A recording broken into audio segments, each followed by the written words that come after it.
Who is Jesus? 23. Is Jesus the Son of Man and the Son of God? Is Jesus the Son of God?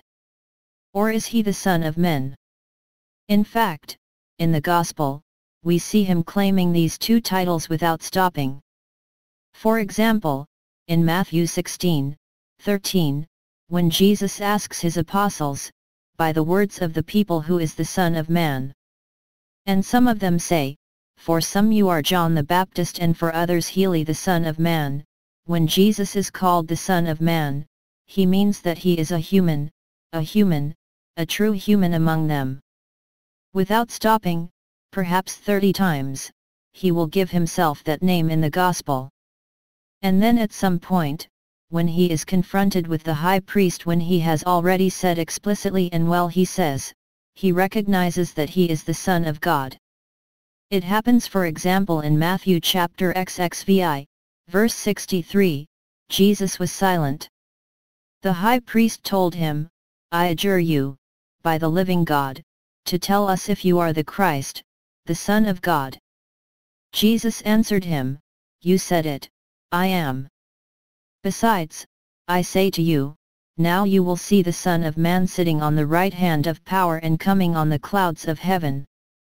So what is Jesus? The Son of Man or the Son of God?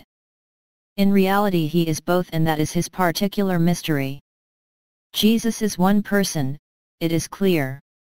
But he is God, the Word, in other words, the eternal Son of the Father, the eternal contemplation that the Father has of him, who has become man. Really man. So he assumed a human nature, complete. Which means that in the one person of Jesus there are two intelligences. The divine, eternal, unchangeable intelligence, and the human intelligence of Jesus. How is it possible that there are two intelligences? They are necessarily in a bizarre report of obedience. Well, the whole theology of the Church will try to show how. It will define the concept of the hypostatic union, which means that in fact, the two natures are unified to make a single being while remaining unmixed.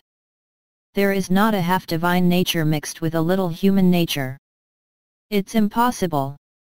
The infinite remains the infinite and the finite remains the finite, but it is a union in the being, a single subject. Jesus, true God, makes man. It is precisely the fact that he has both that there is a little bridge between rebellious humanity and the offended Father who will speak, the fact that he is the mediator, that he is the only Redeemer. In fact, because he has both natures in him, he can unify them. The Protestants will look exclusively at this, saying it is because he died on the cross that he was able to reconcile God and humanity. The Catholics will answer, yes, he has both natures in him, he is the part of God who says yes to the man. But the answer which is reconciled with God and which says yes to God is represented on the cross by the Virgin Mary. It is therefore an alliance between two people, even if the person of Christ could have done everything alone. But that's not it. It's like a wedding. There must be two, humanity in Mary, divinity in Jesus.